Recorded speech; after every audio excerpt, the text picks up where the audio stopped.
This is the Spycraft 101 podcast. Welcome to your clandestine classroom. This is episode number 180 of the Spycraft 101 podcast. My guest for today is David Axe. David is a journalist and filmmaker. His work has appeared in The Daily Beast, Vice, Reuters, Wired.com, The Washington Post, Forbes, and many other publications. He's published several books, including fiction, nonfiction, and graphic novels. He's also written, produced, or directed several independent films. I invited David onto the podcast to discuss his book, Drone War Vietnam, published in 2021. It's an account of the origins of American battlefield drones and how their early successes and failures helped inform the continued development of drone warfare through the decades all the way to the global war on terror. But before we get into this story, I want to tell you all about an educational tool you're not going to want to miss. It's the Gray Man Briefing Classified. By now, I think I know my listeners pretty well, and take it from me, this briefing is exactly the news and educational reference source that you've been looking for. You'll get breaking news updates from all over the world on topics including planned protests and riots, low-intensity conflicts, natural disaster alerts, cyber attacks, supply chain disruptions, and more. You'll also get access to articles that help you build your own skills, including urban survival, home security, counter-surveillance, escape and evasion techniques, and more. And this is much more than just a newsletter in your inbox. Joining the Gray Man Briefing Classified also includes invitation-only channels on the Telegram and Signal apps for convenient real-time updates. The newsletter subscription is normally $5 per month, but if you use the code GBC Spycraft, you can save 20% each month for the life of your subscription. I'm already a member myself and have been reading and learning a lot since I first subscribed. Look it up yourself at graymanbriefing.com. That's gray with an A, graymanbriefing.com. And use the discount code GBC Spycraft to save 20% right from the start. David, thank you for taking the time to talk to me today. It's my pleasure. I appreciate it. Drones are such an integral part of modern warfare that I'm honestly surprised I haven't talked about them more frequently here on the podcast. So this is like a real perfect opportunity to hear about how it all began.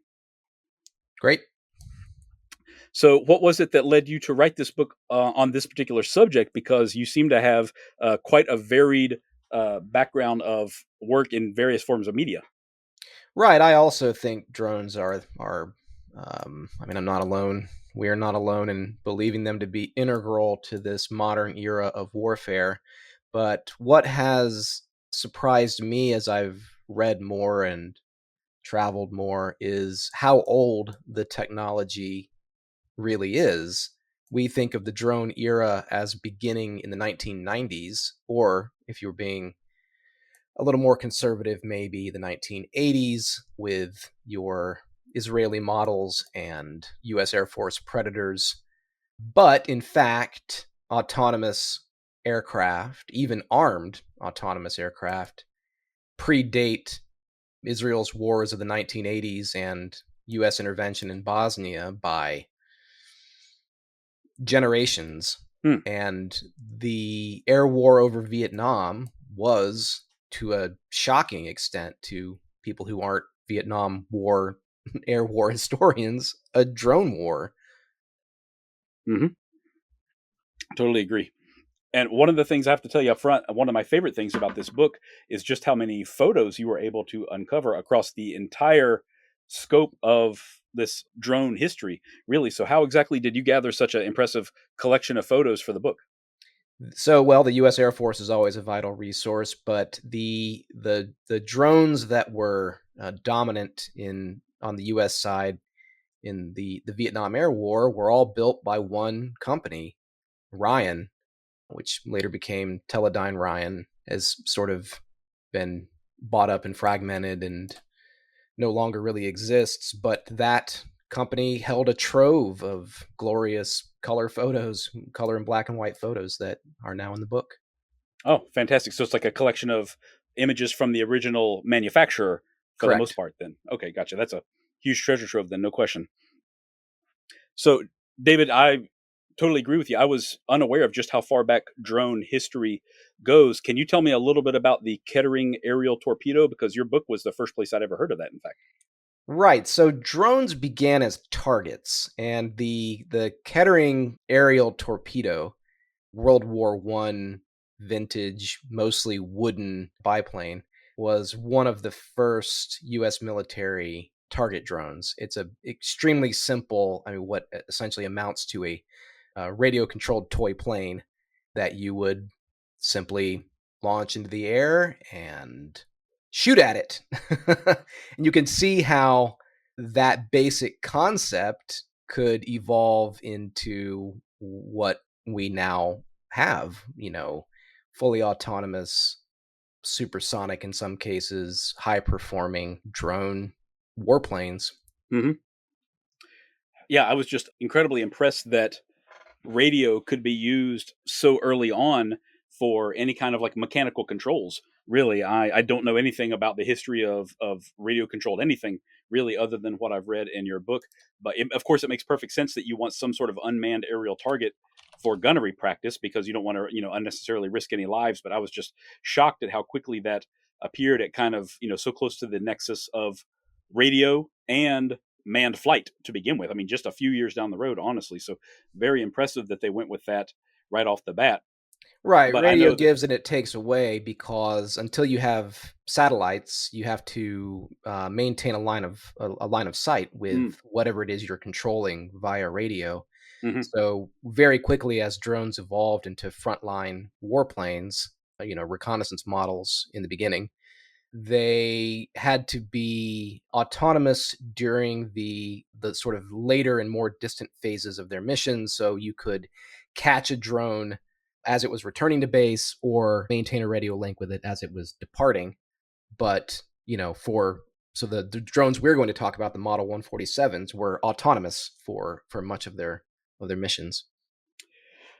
Yeah, that was it was just incredibly impressive how quickly that technology developed. And I want to fast forward from World War One. I know that things were very much in their infancy there, but I was actually amazed to see a photo of a familiar face in the book, who we now know as Marilyn Monroe. She has a pretty unique tie to drone warfare evolution as well, doesn't she? Right, she was a worker in a drone factory, in a target drone factory, and was discovered by an army photographer toiling away at her drones. So yeah, the drones gave Marilyn Monroe her big break. Yeah, that's so cool. I had seen that photo of her as Norma Jean before, but never put it two and two together by any means that she was working on a very small little engine there. Right, And so that was really, really cool to see that she got her start just as right. where drones were getting their start as well. Quite amazing stuff. And speaking of World War II, one thing we have discussed quite a bit in the past is like German rocketry and that sort of thing. But they weren't just developing like the V1s and the V2s and other things. They were developing some drones of their own, right? So can you talk about kind of the end of World War II and where the German military was at that time in like 1945 or so? Right. Well, so this is not a uniquely German phenomenon, but in the later years of World War II, many of the major powers were developing what amounted to drones. And that's going to raise a question that we may not want to get mired in, which is what is the distinction between a drone and a guided aerial munition, and a cruise missile or a glide bomb. The distinctions are fuzzy and the categories almost certainly overlap. But in the later years of World War II, the major powers were fitting bombs, in some cases winged bombs with simple radio controls, and launching them from the ground or tossing them from mothership aircraft in the air. So you have some very early crude guided glide munitions that could be radio controlled. And you also had German weapons such as, your terror weapons like your V1s and V2s. Again, it's a small step to take an autonomous cruise missile like a V1 and fit it for some sort of radio control in some phases of flight. Okay. Okay. Yeah. I know that we've kind of gone over, and my listeners are very familiar with things like Operation Paperclip and the influx of German scientists into aerospace development in the US and quite a bit of that into Soviet aerospace as well. I'm curious, were drones prioritized in the same way that long range missiles were prioritized at the same time, or did they kind of take a back seat to the other types of aerospace development that were happening in the 50s and on? Right, but again, what's the difference? What is Hmm. the difference between a drone and a cruise missile? These are, air-breathing munitions that with wings that have some kind of guidance and can travel great distances to do one thing or another. In the case of cruise missiles, they usually end up blowing up, but so do many drones. Hmm. Did drones take a back seat? So I would say radio controlled drone aircraft, definitely the development of these systems did stall out in the decade following World War II. And I mean, comparing classes of weaponry like their personalities is probably pretty futile, but rocketry was a major focus of the major powers after World War II. These are not air breathing systems. It's just, a solid or liquid fueled missile. You light the fuel on fire and count on God and nature to, to let that to help that thing follow a ballistic arc toward its target. So sure, and it's that rocketry that gives us ballistic missiles, ICBMs, and ultimately the space race and space flight. Drones, yeah, sort of took a back seat. And for the first decade after World War II, drones were once again pretty much just targets. Very simple, radio controlled aircraft, inexpensive. You launch them and you shoot them down for practice. Hmm. So, for the mission aside, the capabilities were virtually identical. If I'm understanding correctly, like you can mount a camera or not mount a camera, but other than that, the drone isn't like fundamentally a reconnaissance drone and a target drone aren't fundamentally different. Is that correct? Am I off Exactly, base there? right. Yeah. So and it's an obvious connection to make. Your army or your air force already has these target drones. Why not just hang a camera on them? And this is a thought that occurred to several different people simultaneously, in the US military establishment in the 1950s. The real impetus for what we now think of as modern drones was the Cuban Missile Crisis, however. Hmm. Why is that? Was it because of, or if I recall correctly, one of the U-2s was shot down over Correct. Cuba? Yeah, it Okay. was 1962, I Yeah. believe, Yeah, that sounds when right. a manned U-2 spy plane was shot down over Cuba, and Hmm. the pilot was killed. You might want to fact check me there. Yeah. Yeah, I recall that. Yeah. This sparked a minor panic in the Pentagon, and it's from that incident that flows. I mean, it was a factor in the development, the ultimate development, the eventual development of satellites for reconnaissance, but also drones. So again, the U.S. Army is already flinging inexpensive drones, and the Air Force already flinging inexpensive drones into the air for the sole purpose of shooting them down. Why not add a camera and not shoot them down? Hmm. Let them fly over enemy territory and collect intelligence, not the same intelligence that a U-2 is collecting, because that's a very high performing system, but these things, drones could fly far, albeit usually medium altitude, and snap some photos and then hopefully come back to base. And if one gets shot down, you're out a few $100,000, but you're not sacrificing a human life. Hmm. Totally. So you mentioned Ryan and Teledyne Ryan earlier. Were they the only game in town when it came to looking for a reconnaissance drone, or was there a lot of competition at that time with other manufacturers? They were the big game in town for US Air Force target drones. Bugs, they called them.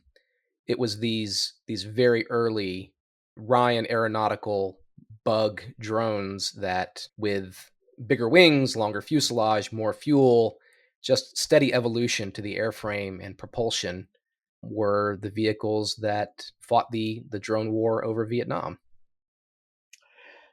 Yeah. So by the time, I guess, hostilities really kicked off, like 64, 65, there was a lot going on. Of course, I mean, was Ryan well underway at that point to developing a reconnaissance drone, or was this like a new priority requirement because of losses that were already occurring in Vietnam? Right. Again, it was the Cuban Missile Crisis that really spurred the development of these Ryan Aeronautical target drones into reconnaissance drones, but they were ready too late to play any meaningful role in that crisis. Hmm. So the technology was already crudely, but still developed to the point of being nearly operational by the time the U.S. intervention in Vietnam began to escalate. Okay, I got you. So the drones, how did they actually make it into the theater? Because I understand that like Ryan, the manufacturer was like the civilian employees were involved in this program even Oh, over they in had to Vietnam, be. right? No one else knew how Yeah. to operate these things. Right. And so the drones began, Ryan Aeronautical, working with the Air Force and working initially for the CIA, began setting up shop in Japan, in Okinawa, in 1964. And I believe the first few missions were over China, not Vietnam. Hmm. But as the war in Vietnam escalated, the lightning bugs, as they were quickly known, focused their attention on the Vietnam Air War rather than strategic reconnaissance the over China and what eventually would become the Chinese nuclear weapons program. Okay. Okay, I see. Those are very different targets, but I also have to assume that in Vietnam there were far more like air defense systems around the country because they were already on a an active war footing at that time. So I presumably it was a very like high risk mission even for unmanned vehicles. Right. So the U.S. Air Force ultimately would acquire a little over 1,000, I believe, is the final total.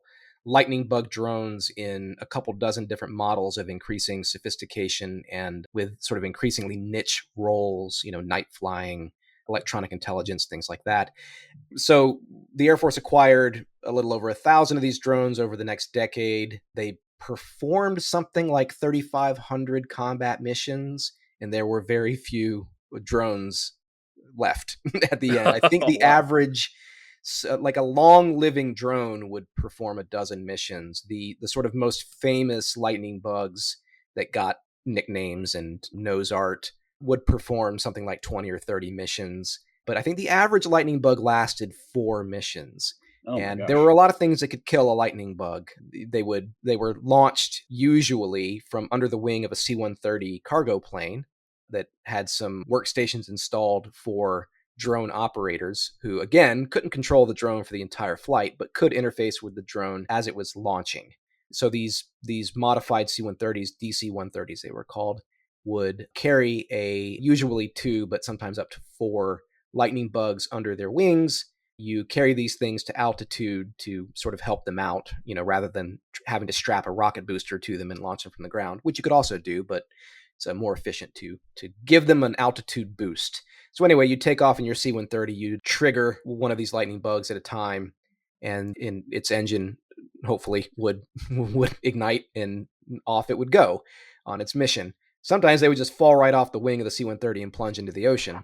Sometimes they would happily, their engines would turn on and they would happily jet off toward their target and never come back. Sometimes they would come home unscathed and would just plunge into the ground, My dig gosh. a deep crater. So there was just a lot of weather was a huge problem. There were a lot of things that could destroy a lightning bug besides missiles and gunfire. In some sort of comical instances, some of these lightning bugs photographed the missiles that came very close to or succeeded in shooting them down. Yeah, yeah, And yeah. you could recover film canister from a crashed or shot down lightning bug and process that even if the airframe itself was destroyed. So we've got some very dramatic footage or imagery of uh, North Vietnamese missiles exploding underneath drones in the instant before those drones were damaged or Hmm. destroyed. Yeah, fantastic photos, and they are in the book there, as I recall. It's quite amazing to see like a kill cam, as we Right. call it these days. They didn't know. I don't think they had that term at the time, but it's very impressive stuff. So, because you mentioned these tremendous losses, was this considered like catastrophic and the program was a disaster, or was it just that's how dangerous the airspace was, and that was better than losing pilots? So, Oh, exactly. Far continue from on. catastrophic, the program was a smashing success. Hmm, That's not to okay. say it was inexpensive, and there were Hmm. some post-war calculations as the Air Force shifted into more of a deterrence mindset, deterring Soviet aggression in Europe. where the Air Force figured out the relative cost of a wing of lightning bugs armed for combat versus a wing of F-4 fighters, manned F-4 fighters, and actually determined that the F-4s were cheaper. So, you are risking human pilots with an F-4 wing, but those human pilots also at that point were arguably great, much better computers than the Right. the systems aboard a lightning bug wing, even if those are the most evolved lightning bugs that ever existed. Anyhow, no, this was not a cheap effort, but successful, absolutely.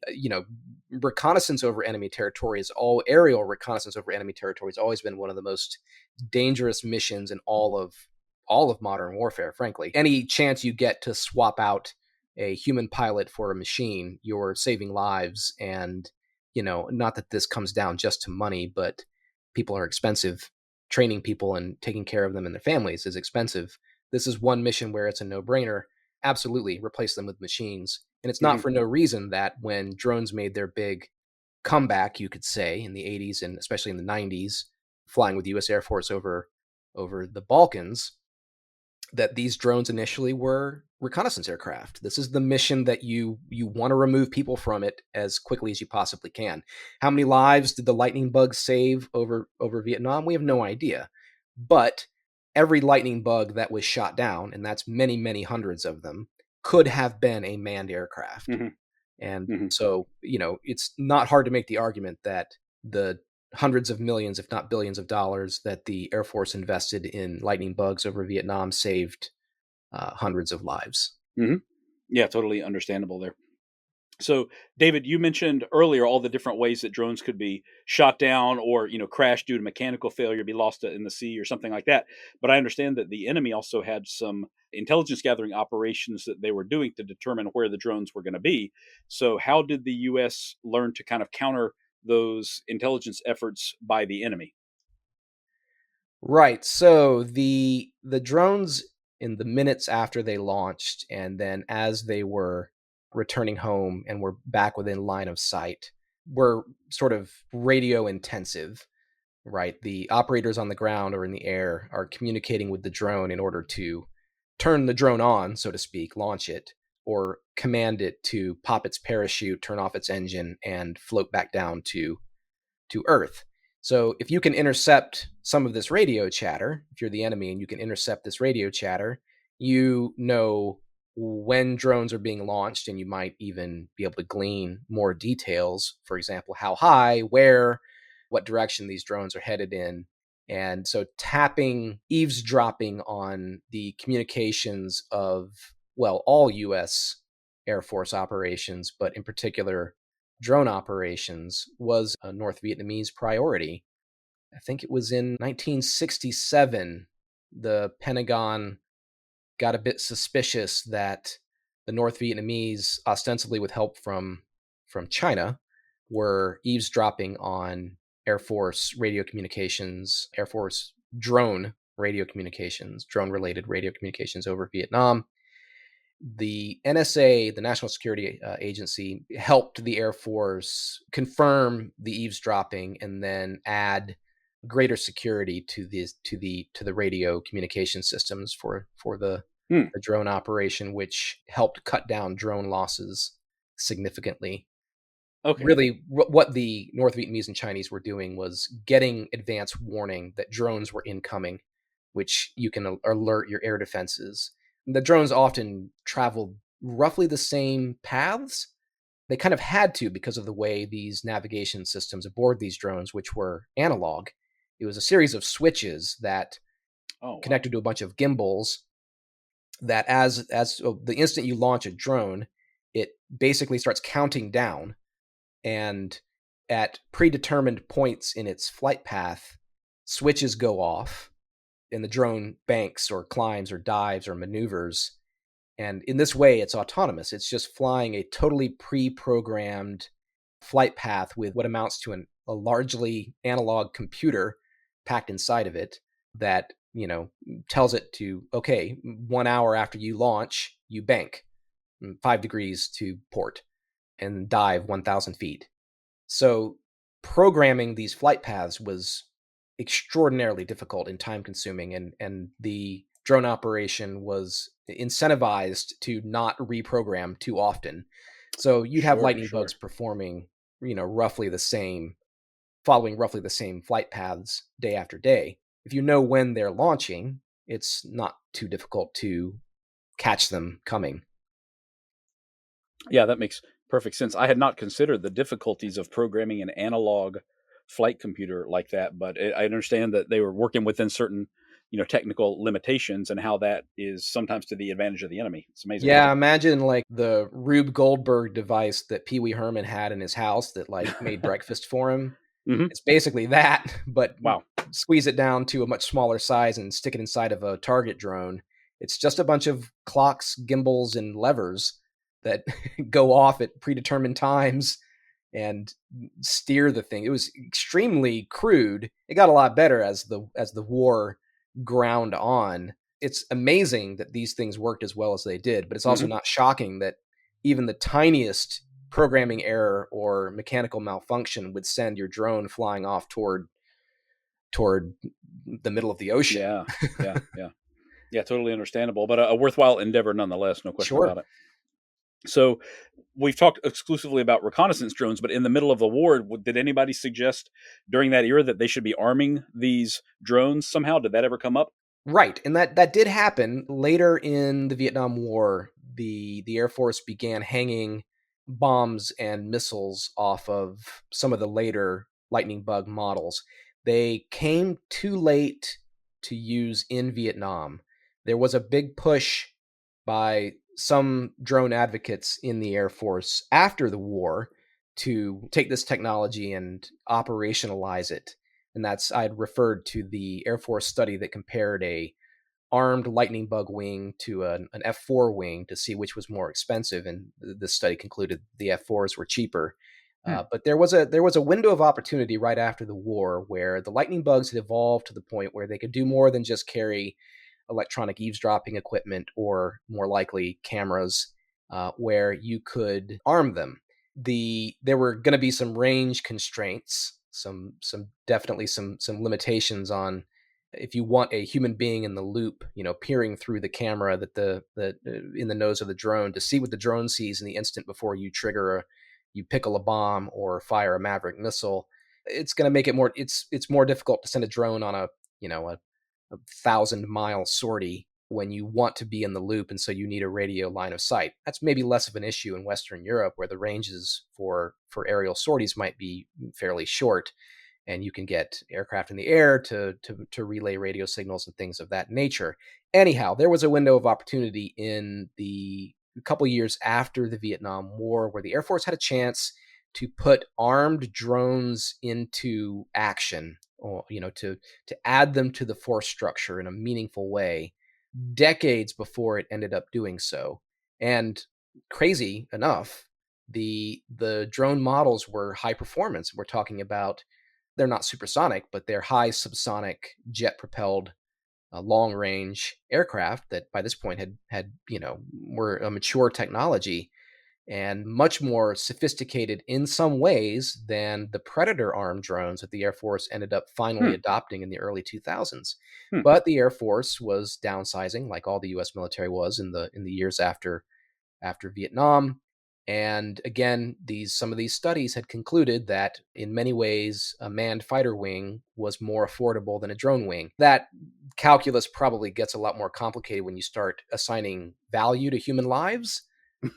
But the Air Force, in an era of belt tightening, made the conservative choice and stuck with manned fighters. But you can imagine an alternate history where a few key decision makers chose differently, and starting in the mid 1970s, the Air Force had a powerful armed drone capability that was generations beyond anything that the Soviet Union or some other rival could match. It just didn't happen. Happenstance. Wow. That's, I mean, hindsight's always 2020, of course, but Right. it seems like a tremendous lapse in a little bit short sighted, Oh, as we I look mean, now. you can bet your butts that, if some of these Air Force generals had a crystal ball and could look 20 years into the future, they would have taken the other path. Hmm. So after all those years of inactivity, what was the catalyst that brought them back kind of in vogue in military and defense circles? Well, that's the Israelis, my friend, and their various wars. Hmm. It's a scrappy country with more ingenuity and innovation than it has sheer resources, Hmm. material resources. So you see a lot of interesting technological developments come out of Israel's wars of the 60s, 70s, and 80s. And the Israelis were leaders in this sort of new generation of drone development. And again, I keep referring to the US Air Force's Predator drone, which is sort of the granddaddy of modern drones, and that itself was ultimately based on Israeli concepts, Israeli Oh, designs. interesting. Okay, I did not know that. Right. This is, the Israeli military has always been incentivized more than other militaries to replace people with machines just because of a sheer shortage of people. Yeah, yeah, yeah. Understandable. Very understandable. Cool. So now they're everywhere, of course, and there's every kind of drone imaginable, every size and shape and color. But all of it started in well, it started with the aerial torpedo in World War I, really. But I mean, Ryan was kind of the forge that birthed so much of our drone programs now. It's fascinating to see it all come down to really one company that very few people now are even aware of. Right. Yeah, it is fascinating. It's also, I think, revealing, and it helps us understand why there are still manned aircraft. And it's because at no point was the lightning bug operation cheaper than, Hmm. in again, from a certain point of view. Right, it depends on how much money, you cash value, you assign to a human life. But drone operations are expensive, and that was true in Vietnam. It's true today. You don't, in transitioning your manned air force into a hybrid man unmanned force, or if you start barreling toward this unknown future of being all robotic, you don't save money. Even the fairly simple early generation Predator drones, once the Air Force started turning those into a real frontline operational capability, they weren't saving money. And there have been plenty of Air Force studies, especially during the sort of height of the insurgencies in Iraq and Afghanistan, where the drone force structure was really big for Predators and Reapers and similar models, where the military would look at it, crunch the numbers, and conclude that there are tons of benefits to these drones, but it's not cash savings. This is expensive technology to develop, expensive to build, in as much as the drone's benefit is that it's expendable. You got to keep replacing drones as they crash or get shot down. Hmm. But also, drones are ironically manpower intensive.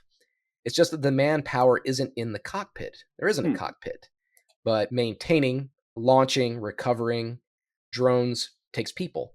If your drone is remotely controlled throughout its flight, like Predators are, they're controlled via satellite, so you can control them from anywhere.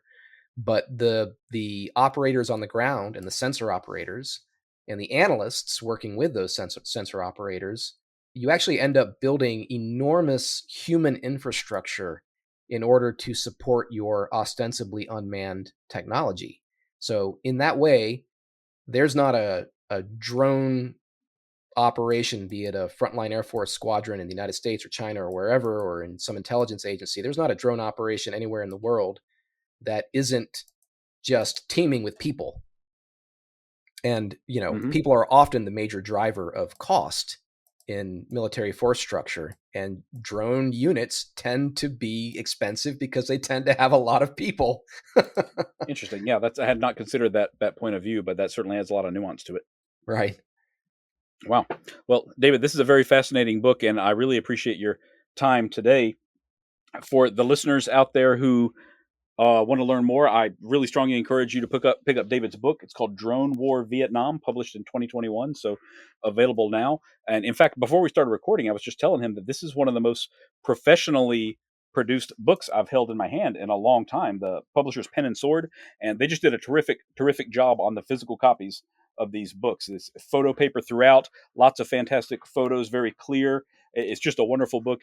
I really encourage you to add it to your bookshelf after you've listened to this episode. And of course, there's, as always, a lot that we did not cover here in this interview today. So a lot more to read and hundreds of photos to see as well. So, David, are you working on something new now? Any chance you'll go back to another military history book in the future? I don't have any books planned right now. It was a pleasure writing this one for Pen and Sword, but right now my full-time day job, I'm a reporter for Forbes, is all consuming. I'm focused on Ukraine. Oh, wow. Yeah, there's a tremendous amount of attention being paid there. I'm sure that there's something new. In fact, I just looked up some of your profiles the other day, and you seem to be publishing like almost every day, is what it I looked like to tried to, me. Yeah. yeah, and a lot of drone action in that Yeah, conflict. yeah, and quite frankly, it's very different than what we've talked about in the Vietnam era, of course, but it's quite horrifying to me, and that's kind of a whole separate topic, Mhm. really. But things have changed vastly, and it's a new type of warfare, no question about it. Individual drones hunting individual soldiers. Yeah, I've seen far too many of those videos, and it's given me a very disturbed feeling about the nature of conflict and what's coming in the next 10, 15, 20 years, I think, honestly. Mhm. Wow. Okay, well, thank you so much, David. Is there any place that my listeners can connect to you if they want to read more of your work on Ukraine or follow Sure. your career from here on out? Yeah, just Google David Axe, that's AXE, and Forbes, and you will find my landing page. Awesome. Okay, well, thank you once again. I really appreciate your time. My pleasure. If you're interested in more of Spycraft 101, look for my page on Instagram at Spycraft 101. You can also find more great articles on my website, spycraft101.com. Thank you all for listening, and I hope you'll stick around because there's lots more to come. Disclaimer: this podcast is for entertainment purposes only. The stories and statements expressed herein are experiences and opinions. They may not reflect the views of the host or the production studio. It's okay if you disagree with our content. No piece of media is right for everyone. If you love Spycraft 101, please check us out online, on Instagram, on YouTube, and especially on Patreon. Thank you for listening.